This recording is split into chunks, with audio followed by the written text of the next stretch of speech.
O homem é o homem em suas circunstâncias. Palavras de Ortega y Gasset, pensador espanhol, que defendia o conceito de que o homem, o indivíduo, ele é definido pelo seu contexto e pelas suas experiências. É engraçado que quando perguntam para mim e para você, quem você é? Geralmente nós respondemos com aquilo que fazemos, mas de fato você se define por aquilo que você faz? Muitas vezes nós, quando temos nossos sonhos frustrados ou quando aquilo que fazemos já não faz mais sentido, nós tentamos voltar para a nossa essência, para o nosso lar, para o nosso lugar de refúgio, na tentativa de saber de fato quais são as nossas raízes. E por falar em raízes, no nosso contexto de Brasil, é mais difícil e desafiador, porque no livro As Raízes do Brasil, do Sérgio Buarque de Holanda, esse clássico, ele diz que nós somos como desterrados na nossa própria terra. Afinal de contas, nós não somos nem brancos, nem pretos, nem índios. Nós não sabemos quem somos. E a minha pergunta para você essa noite é, quem é você? Seja muito bem-vindo, seja muito bem-vinda ao Lounge, esse espaço que nós criamos para falar de espiritualidade e as coisas da vida. Eu convido você agora a refletir um pouco sobre essa canção.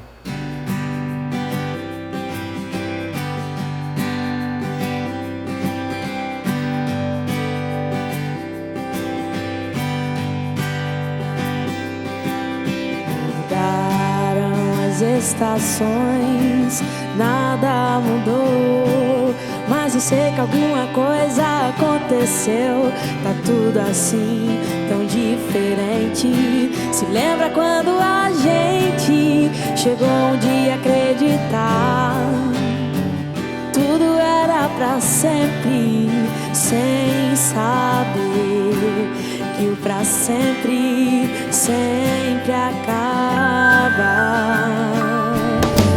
Nada vai conseguir mudar o que ficou. Quando eu penso em alguém, só penso em você. E aí então estamos bem, mesmo com tantos motivos pra deixar tudo como está. Nem desistir, nem tentar, agora tanto faz. Estamos indo de volta pra casa.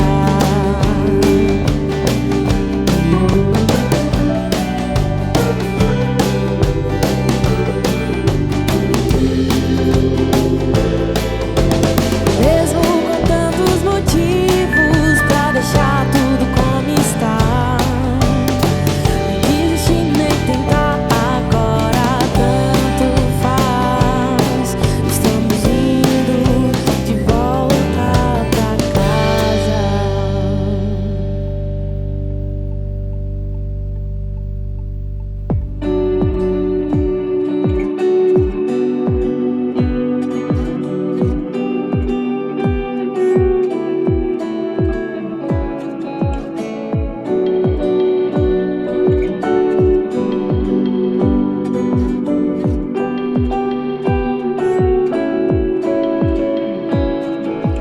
Deus, só você sabe o que passei pra chegar até aqui.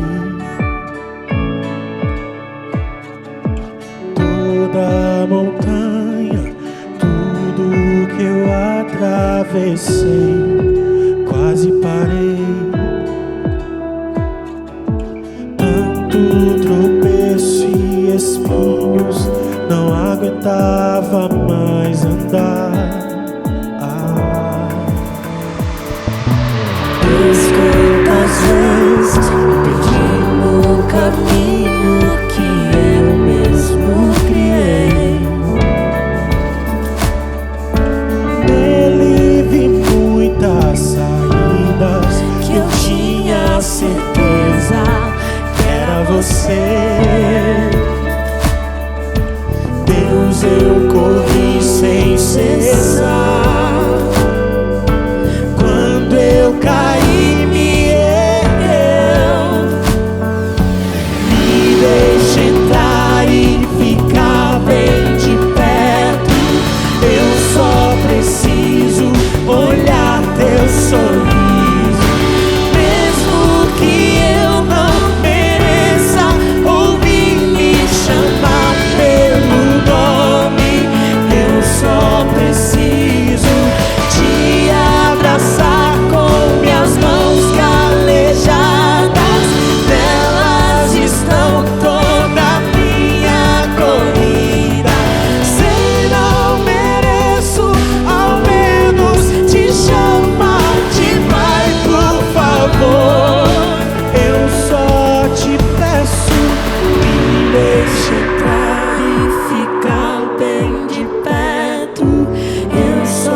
preciso olhar teu sorriso, mesmo que eu não mereça ouvir me chamar pelo nome. Eu só preciso te abraçar com minhas mãos calejadas. Nelas estão toda a minha corrida. Se eu não mereço, ao menos te chamar de pai, por favor. Eu só te peço. Deixa aqui, olhando pra você e te ver sorrindo todas as manhãs, poder te sentir, deitar em seu colo, te chamar de amigo, sentir o teu cuidar. Me deixa aqui, olhando pra você e te ver sorrindo todas as manhãs, poder te sentir, deitar no seu colo, te chamar de amigo, sentir o teu cuidado.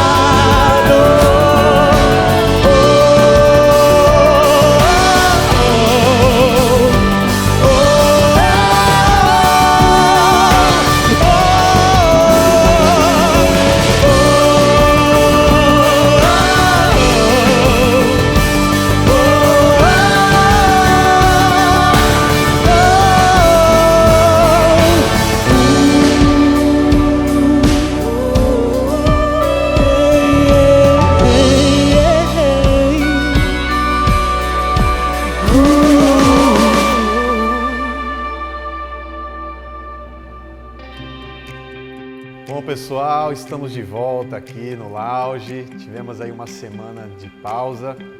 Espero que você tenha sentido falta. Eu senti falta. Sentiu falta? Senti falta. E agora com um novo horário, um novo dia também, né? Agora nos sábados, aos sábados, estaremos nos encontrando agora a partir de todos os sábados e dando início a essa nova temporada do Lounge, né, Gui? Vamos falar um pouquinho sobre identidade, né? Identidade é algo que precisa ser dito nos dias de hoje, né?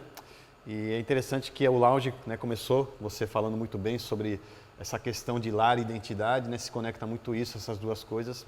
E também cantamos uma música, né, que é conhecido na voz de Cássia Eller, né? É o famoso acústico no MTV, né?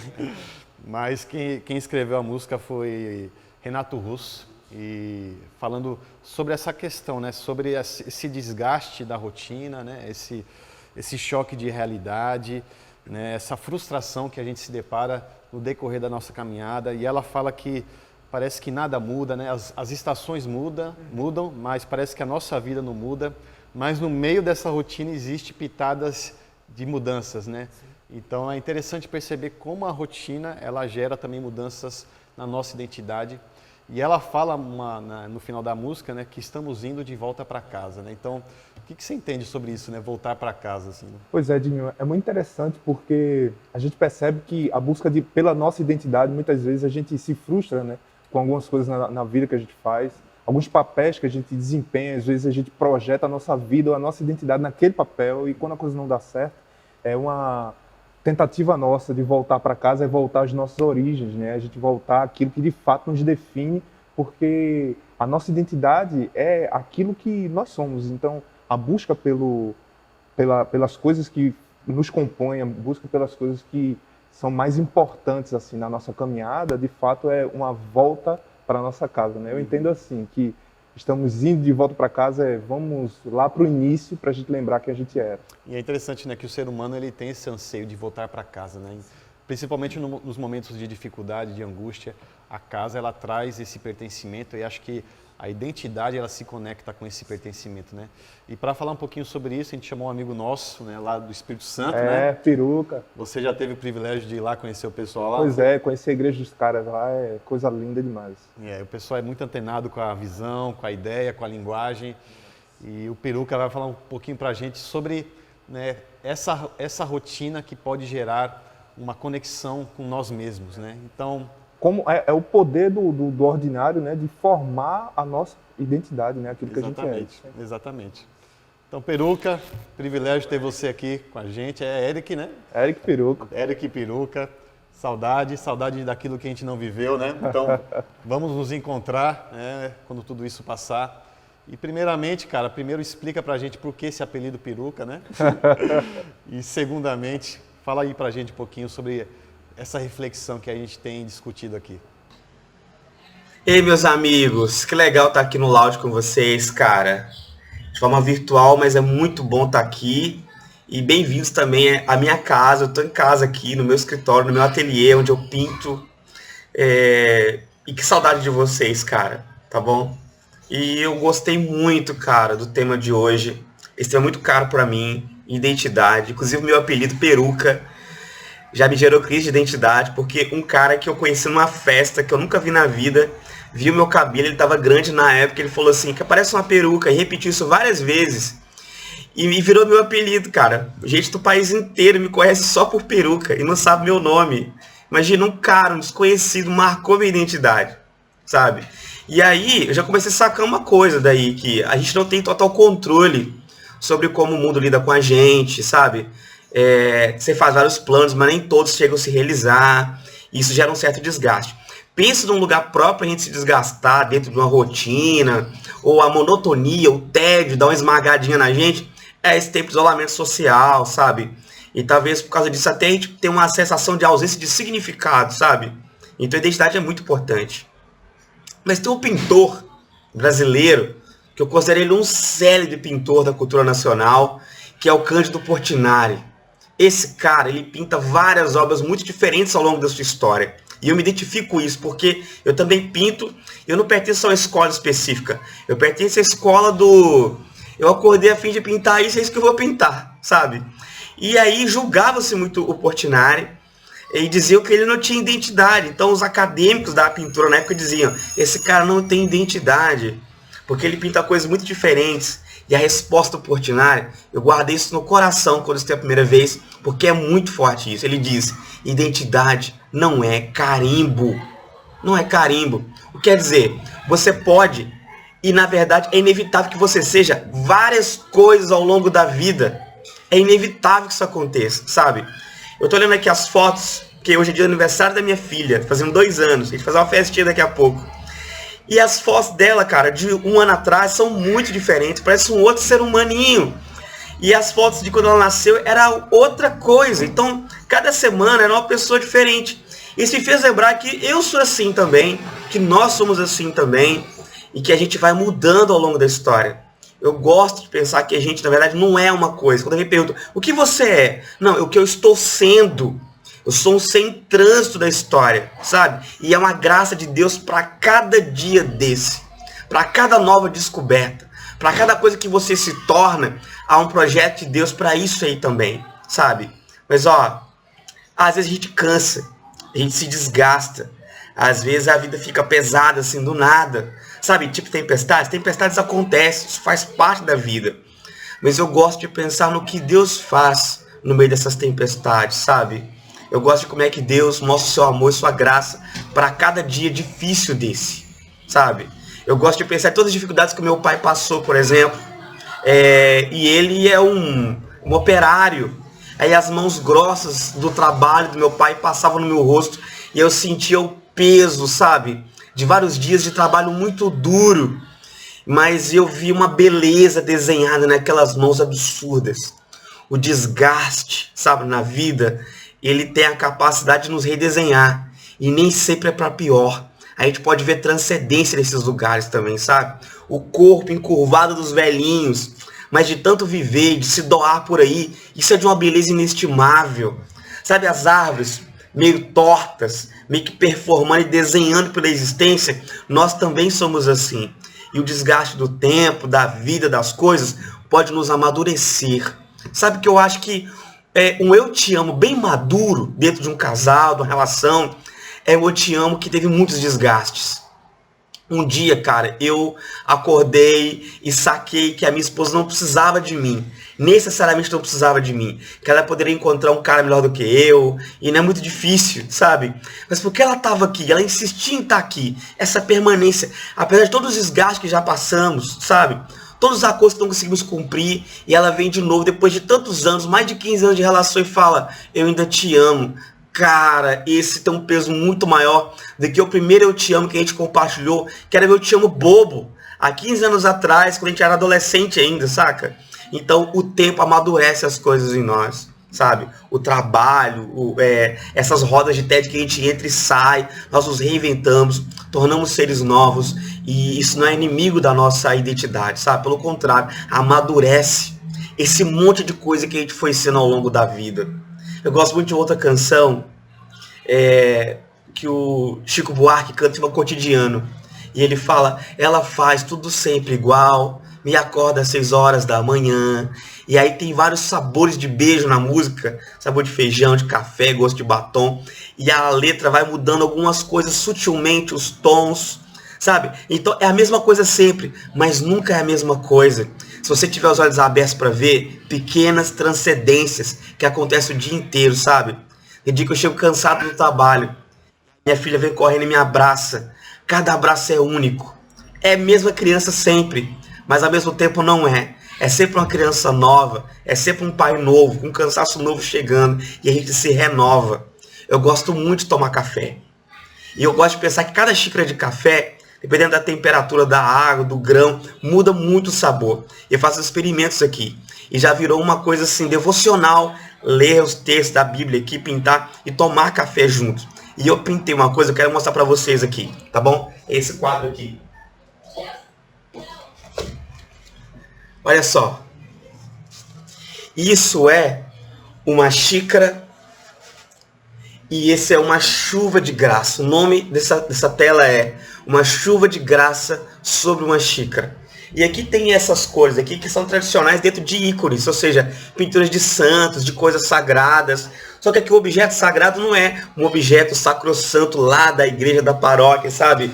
É uma xícara, uma coisa comum, que está ali às vezes despercebida, banal, na nossa rotina, no nosso cotidiano, no meio de todos os desgastes. Aí eu me lembro que há um cuidado de Deus imenso quando me permite tomar uma xícara de café. E há uma chuva de graça, sabe, sobre a mesa com o café. É um objeto sagrado, sabe? Eu gosto de me lembrar que a casa que eu morei na infância foi construída pelo meu pai e pelo meu avô, regada muito a café, sabe? E perto de uma casa que eu morei aqui em Vitória um tempo atrás, tinha sempre os operários que trabalhavam aqui no porto, eles estavam sempre com a garrafa de café. E aí eu pegava o ônibus para poder estudar, e aí tava lá o trocador com a garrafinha de café. Eu não sei porquê, mas me parece que os caras estão fazendo a coisa certa, estão sempre tomando café. Então o café é meio que o hálito dessa gente que anda por aqui. E o café é uma coisa muito cotidiana, mas também tem um tom de transcendência, sabe? Eu me sinto conectado a um monte de gente quando eu faço isso de manhã. E é uma graça de Deus, é uma chuva de Deus, que ela pode deixar de ser invisível se você abrir os olhos e perceber que você está em casa, um lar. Estamos voltando para casa. Eu gosto de pensar que Deus é um lugar para habitar. E o que é um lar, afinal de contas? Não é só umas paredes. É um lugar onde você pode ser você mesmo. Se você fala alto, você fala alto. Se você fala baixinho, você pode falar baixinho. Porque você está em casa. As tensões existenciais, elas relaxam.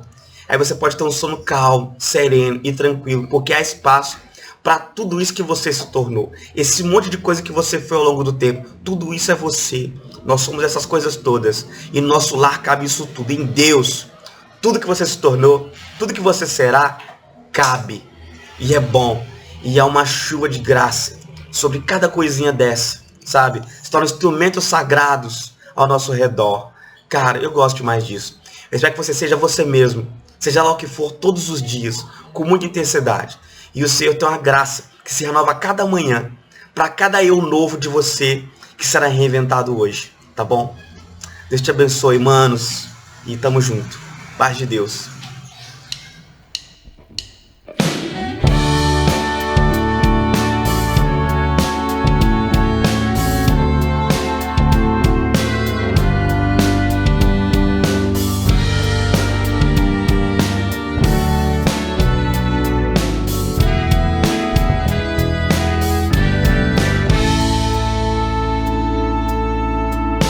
Quem espera que a vida seja feita de ilusão pode até ficar maluco ou morrer na solidão. É preciso ter cuidado pra mais tarde não sofrer. É preciso saber viver. Toda pedra no caminho você pode retirar. Numa flor que tem espinhos você pode se arranhar. Se o bem e o mal existem, você pode escolher. É preciso saber viver. É preciso saber viver. É preciso saber viver. É preciso saber viver. Saber viver.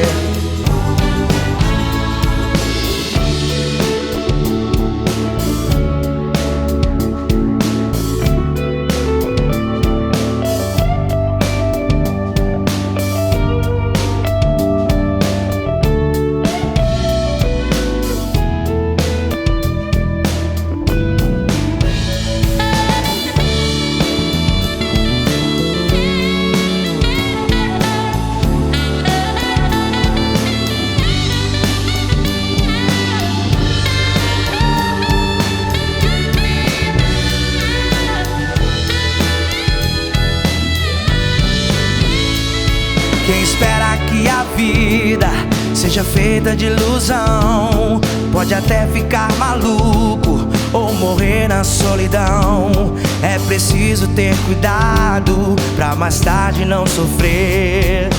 É preciso saber viver.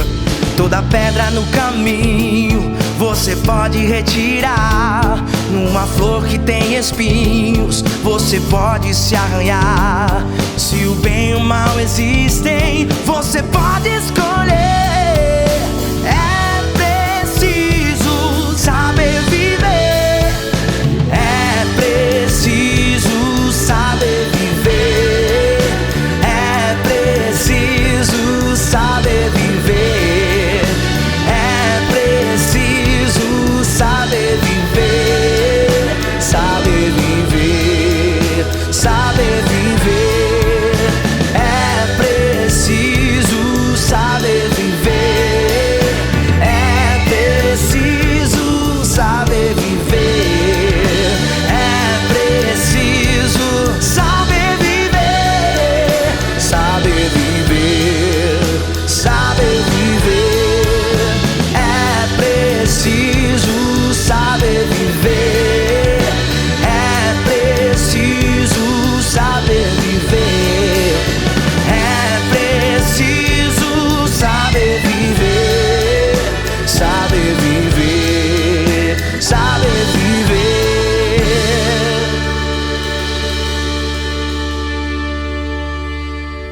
Lar é mais do que o espaço físico onde você mora. Lá é sobre construir valores e princípios. Lá é onde você encontra afeto. Nesse momento de isolamento e solidão, ainda é possível ser lar para outras pessoas. A gente vai ouvir aqui uma história contada pelo Cass Jones. Oi, Cass, tudo bem com você?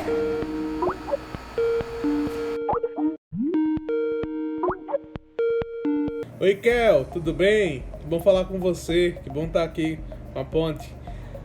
Então, vamos começar o nosso primeiro dia da semana ouvindo coisas boas, né? O isolamento social ele é um desafio, você sabe disso.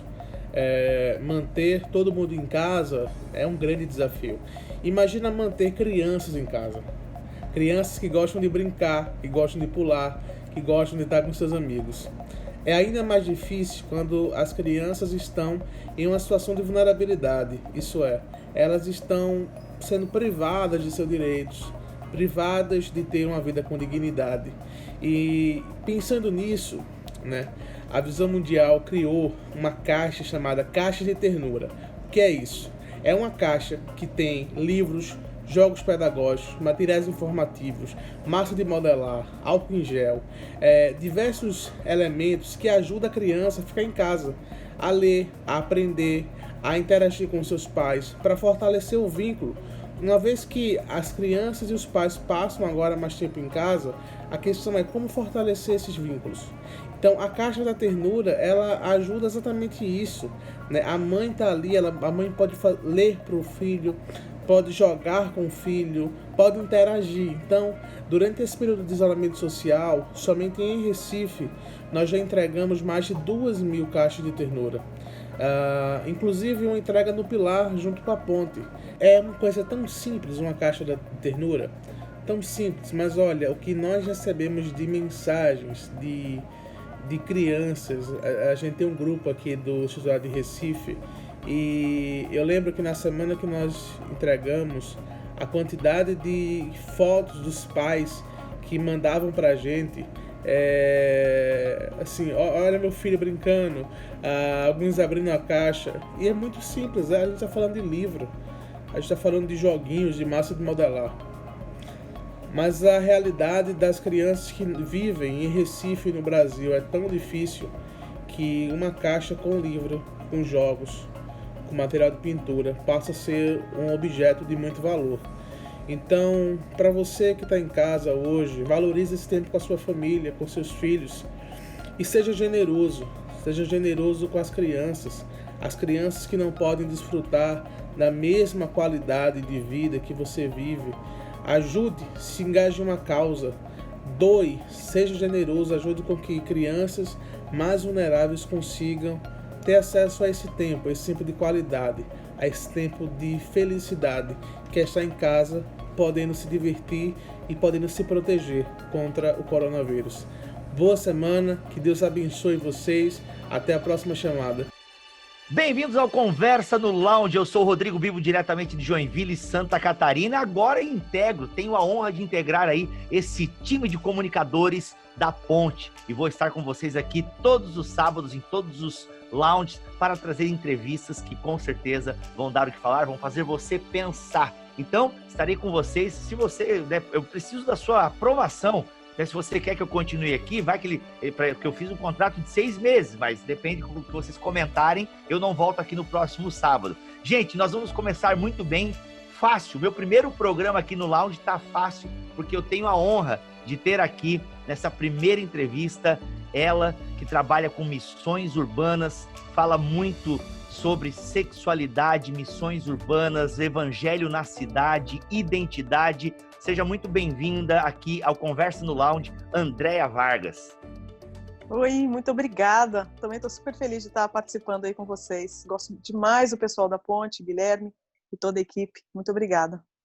Legal. Andréa, o tema que a gente vai conversar hoje aqui é identidade. E quando nós estávamos aqui nos bastidores, eu te fiz uma pergunta já assim, tipo, como faz tempo que a gente não conversa, eu perguntei, Andréa, e aí, como é que você tá? E eu quero agora, ao vivo aqui, eu quero te perguntar, Andréa, como é que você tá? Como vai você, como diria nosso amigo Marcos Almeida?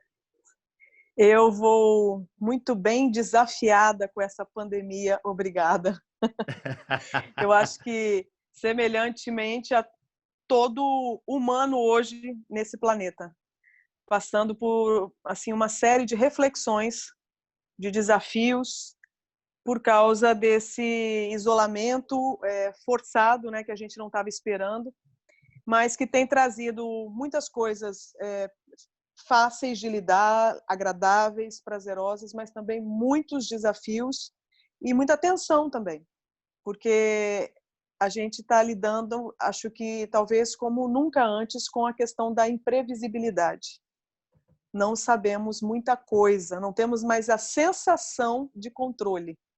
E isso mexe com a gente. A gente curte um controle, né? Ter o controle e tal. E quando a gente não tem, dá uma zoada, né? Dá uma bagunçada até na nossa cabeça. Andréa, a gente está nesse confinamento. Eu diria que a gente gosta da ilusão do controle. A gente acha... Só o fato de se iludir de que tem controle já é, de uma certa forma, satisfatório e conveniente para nós. Porque se a gente parar para pensar, nós não temos controle, né? A gente pode minimamente procurar tomar decisões sábias na vida. Mas nós estamos sujeitos a inúmeras variáveis, né? Internas e externas. Né? Todas imprevisíveis. Todas imprevisíveis. Muita coisa imprevisível.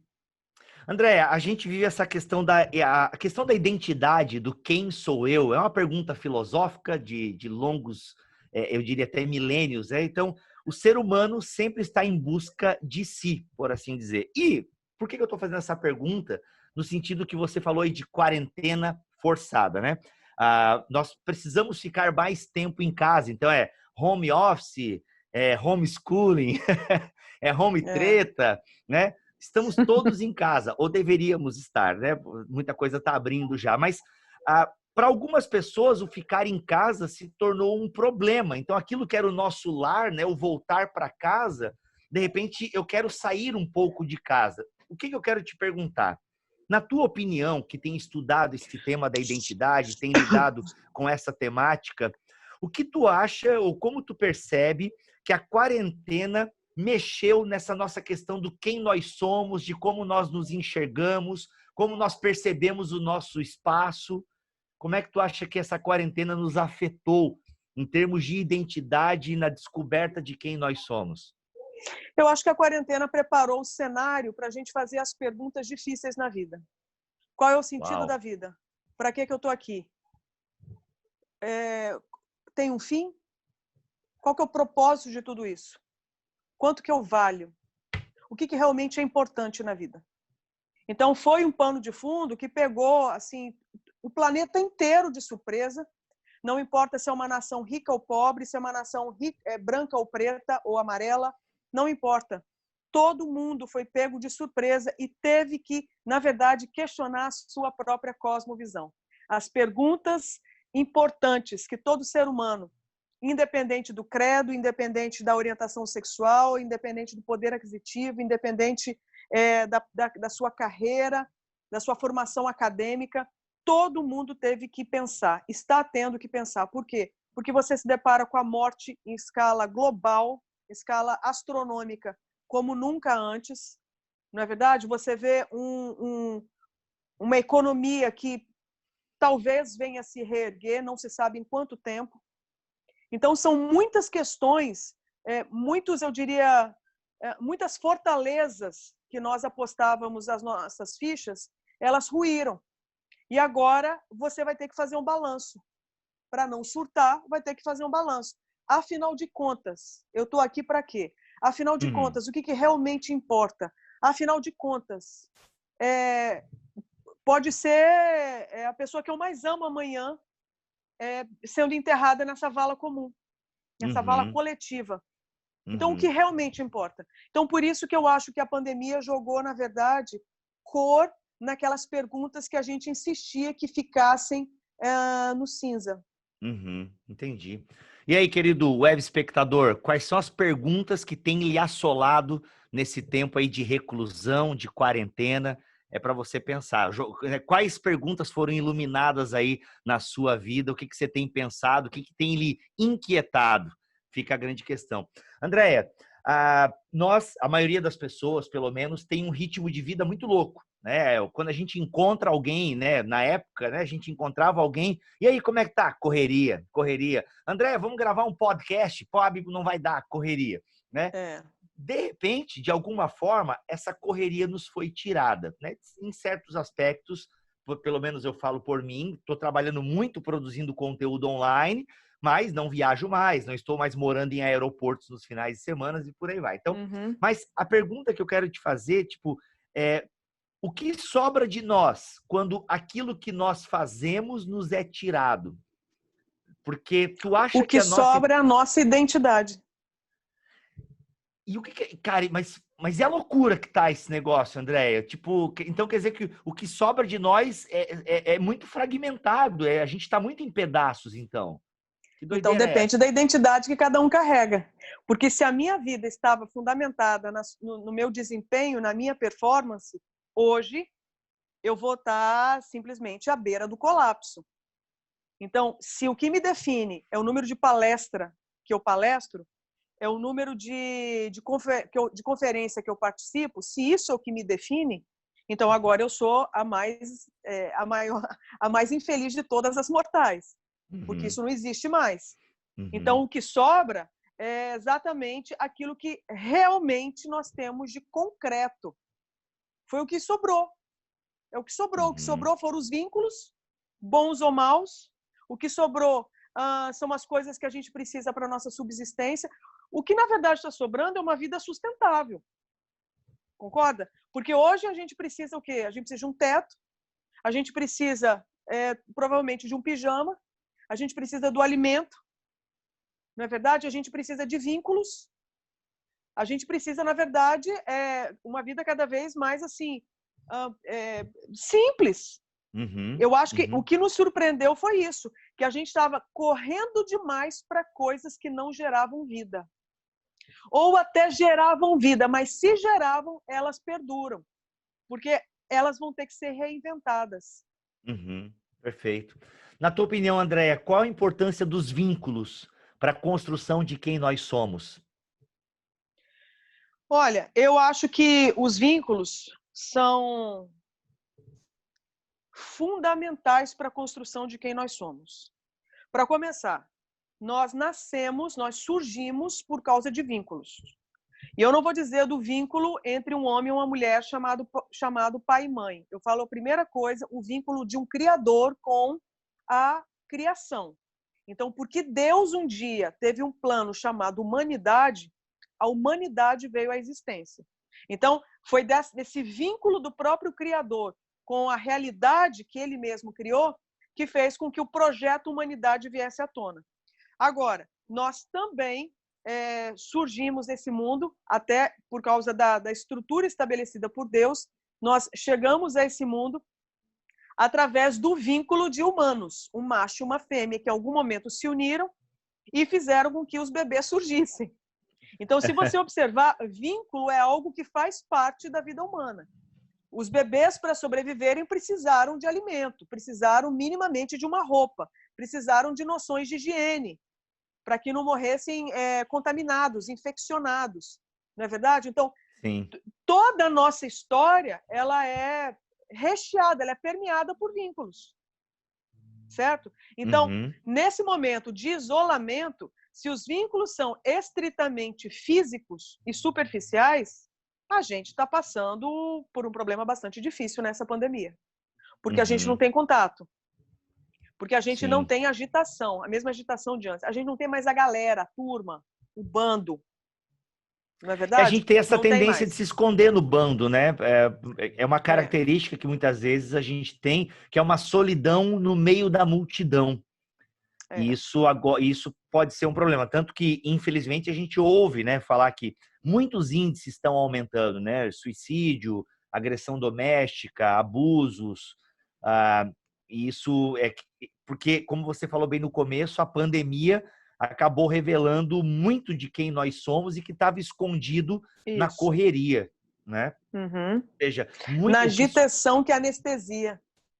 A agitação que é anestesia. Pois é, justamente isso. E a gente procura isso, né? Então, procura os workaholics no trabalho, os viciados em tantas coisas, que acabam, de alguma forma, ferindo a nossa identidade. Por isso que quando isso nos é tirado e a gente se depara com o eu em confinamento, pois é esse eu aí, né? Ou seja, seja bem-vindo a você. É quase uma coisa desse tipo, né? Pois bem.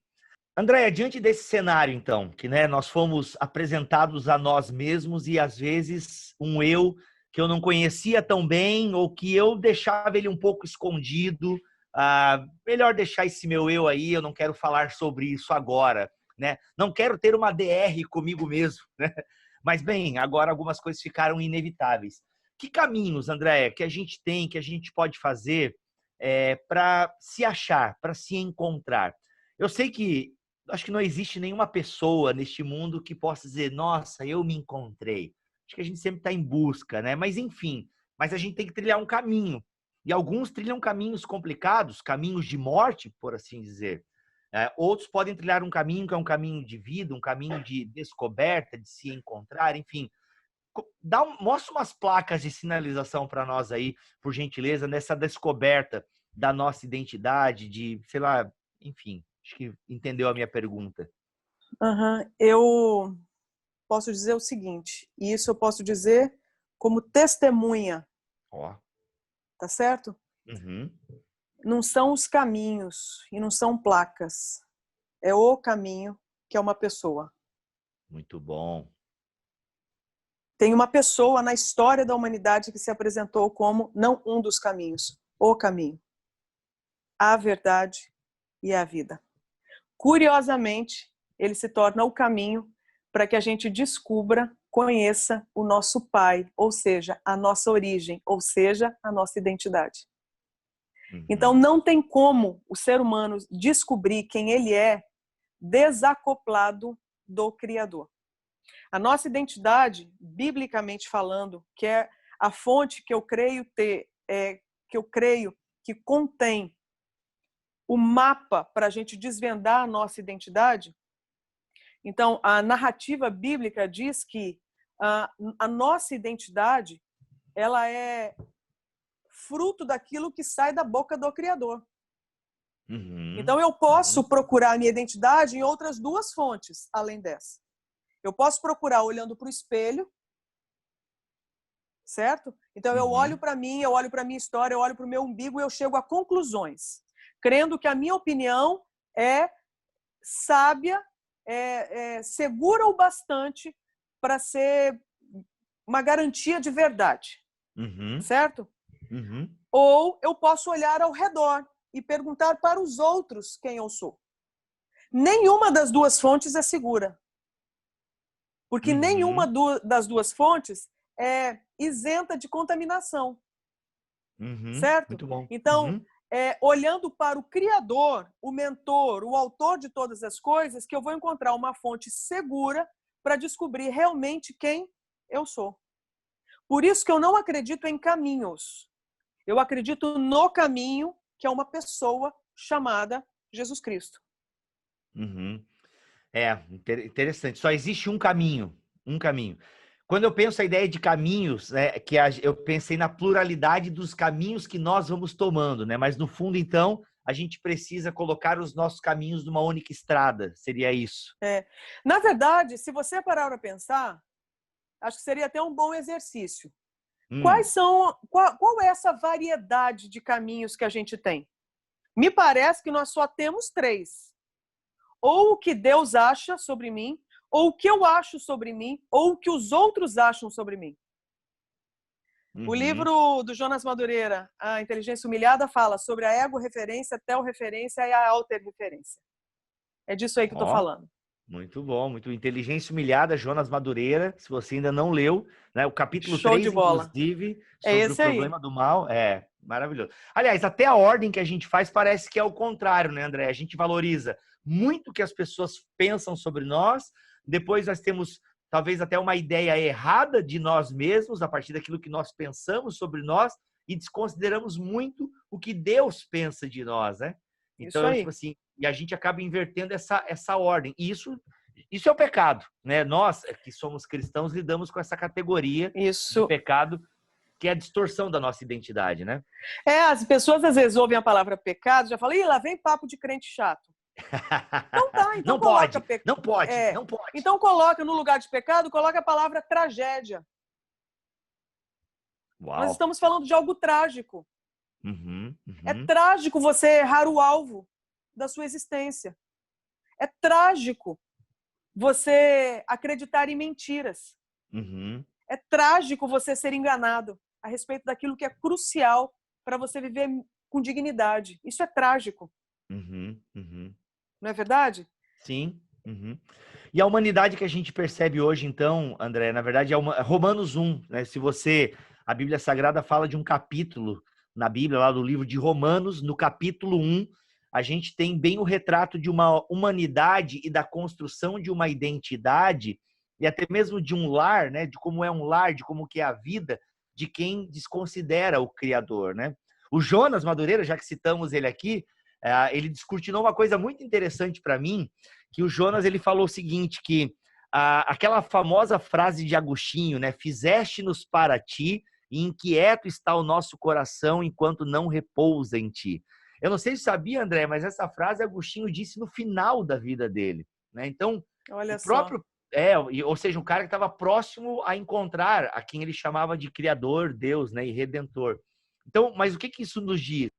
Que a nossa vida é essa busca pelo Criador, né? Até tem um livro que eu tô lendo, André, aqui, e como você curte esse tema de identidade, eu acho que vai valer a pena você tirar um tempo para ler, que é Na Estrada com Agostinho, do J.K. Smith. É um lançamento agora aí da Thomas Nelson. Deve ser maravilhoso. Nossa, eu tô lendo ele, é muito essa questão da busca, né? Por que nós estamos sempre na estrada, né? E agora é muito legal porque a gente não pode estar na estrada. Então, o livro até, né, foi lançado antes da pandemia, obviamente, mas então faz muito sentido Mas agora. é a estrada do coração, né? Não é dos pés. Esse é o ponto. Esse é o ponto. E aí, ele cita aquele filme, eu não sei se você já viu, Amor Sem Escalas. George Clooney, ele é um cara que vive voando, ele vive em aeroporto. Sei. É Amor Sem Escalas. Eu não lembro o nome de todo o elenco, mas o George Clooney é o principal lá. E aí ele percebe que é superficial, né, nos relacionamentos. Superficial, cara. Aí o grande ponto que eu queria trazer contigo é quando ele ganha, né? Ele faz 1000 milhas, se eu não me engano. Um milhão de milhas. É isso aí. Ele vai ganhar um cartão, uma coisa assim, aí um prêmio. O cara que pilota o avião, que eu esqueci o nome agora, não é coronel, tô com coronel. Esse momento político do Brasil tá me bagunçando, não é coronel, é o piloto, o capitão, né? Aí o capitão chega, parabeniza ele, 1 milhão de milhas e tal. Aí ele pergunta, de onde você é? Ele fala, eu sou daqui. Ele não sabe dizer. Cara, então, como é que a gente constrói... Ou seja, de lugar nenhum, né? Pois é, da onde nós devemos ser, entendeu? Qual seria a resposta para essa, né? Para essa pergunta, de onde nós somos? Que tem a ver da com Trindade. Caraca, é muito louco isso. Eu sou da Trindade. Eu tenho um pai, né, que tem um filho. Sim. E que tem um espírito. Ali é a minha casa. Pois é, eu pertenço a uma família. A uma família. E André, a gente tá falando aqui, muito legal, bacana, né? Paternidade, família, né? Essa questão de eu saber de onde eu vim, para onde eu vou, né? Eu costumo brincar que a teologia, né, que é o estudo das coisas sagradas, o estudo sobre Deus e tal, ela tem a resposta, né? Talvez não seja a resposta que a gente quer, mas ela tem a resposta de onde nós viemos, para onde nós vamos. Mas eu queria agora, nesses minutos finais, André, que tu direcionasse uma palavra para as pessoas que estão nos ouvindo agora aqui, mas elas falam, tá, muito bonito, é que tu não sabe como é que tá o meu lar agora aqui, né? Tu não sabe como é que tá a minha identidade diante do que eu tô passando aqui na minha casa, que eu nem consigo mais chamar de lar. Queria que você direcionasse uma palavra para essas pessoas agora. Eu sei que não é fácil, mas se tu puder e que o Espírito te use nesse momento.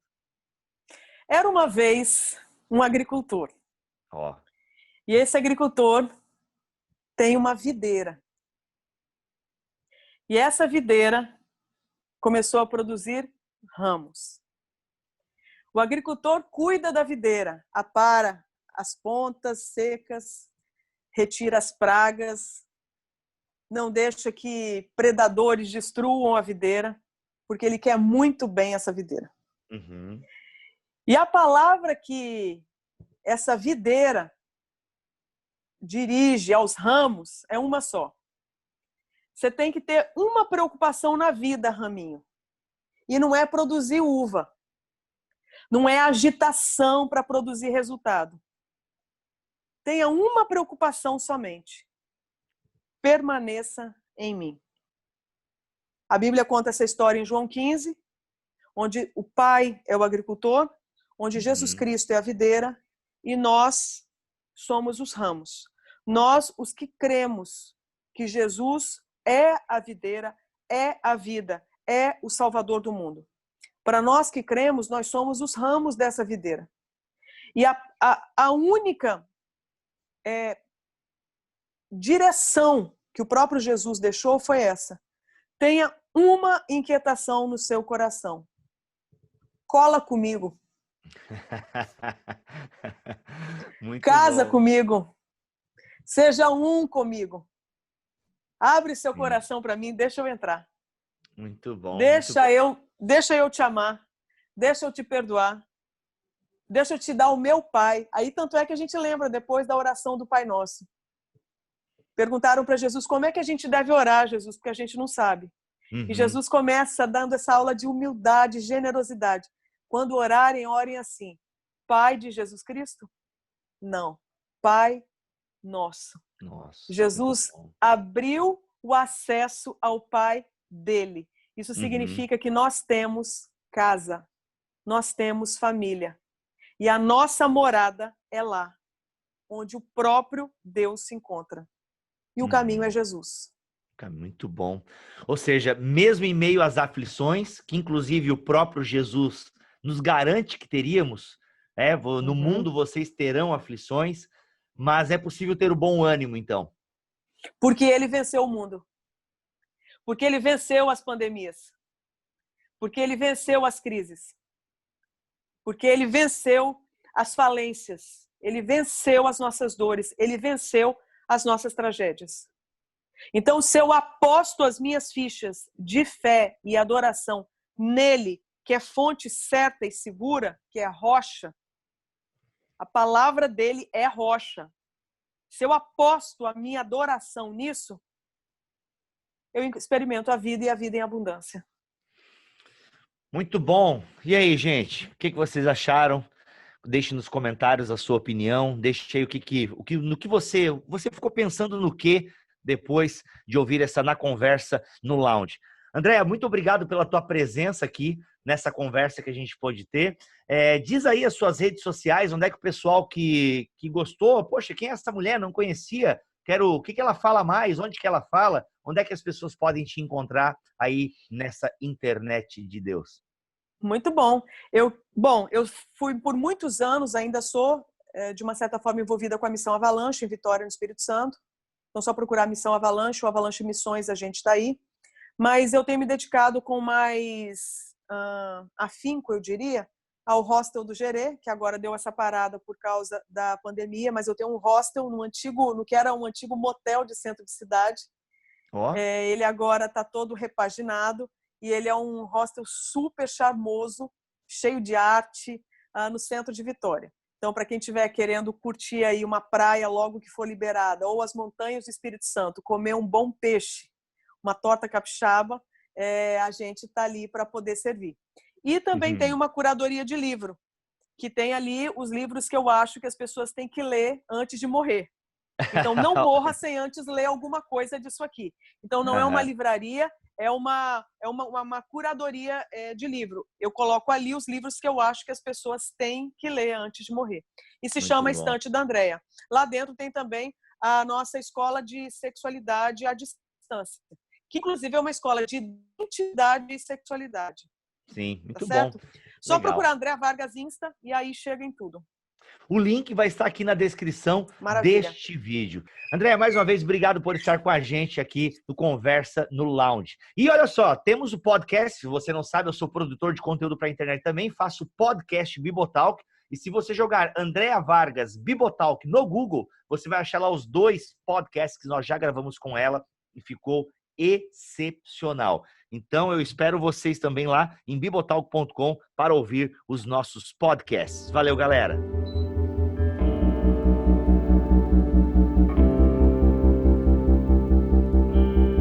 Só em Jesus eu encontrei minha esperança, luz, canção, lugar seguro nele achei, rocha que não se abalará.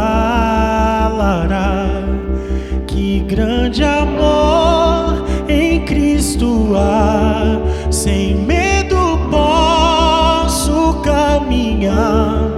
Consolador, completa-me, em seu amor me apegarei.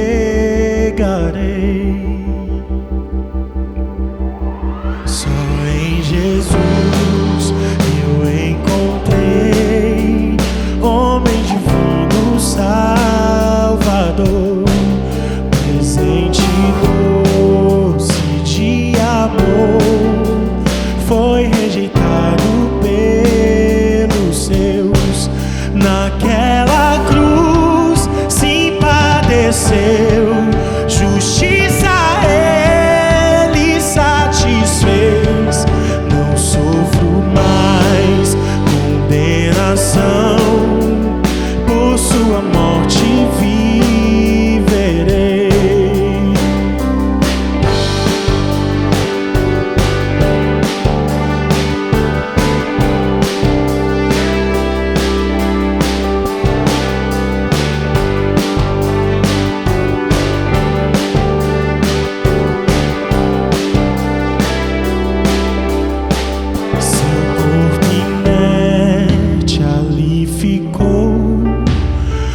luz que ante as trevas se apagou.